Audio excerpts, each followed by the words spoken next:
How to fix PS5 controller drifting. If you find this video helpful, drop a like and subscribe. Now, there's a few different things you can go ahead and do.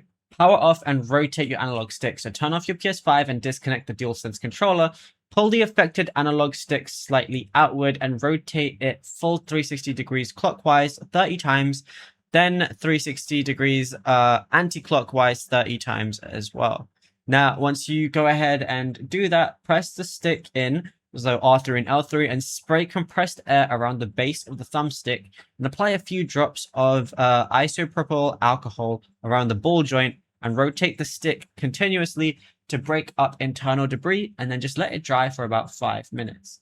Now, what you can also do is turn the DualSense controller over, locate the tiny pinhole next to the Sony logo on the back, insert a paperclip or a SIM ejector, press and hold the internal button down for 5 to 10 seconds, then reconnect your controller via USB, and then that's it. You should be good to go. Of course, you can also go ahead and adjust your dead zone settings within whatever game you're playing, like Call of Duty or anything else, and that should also help too.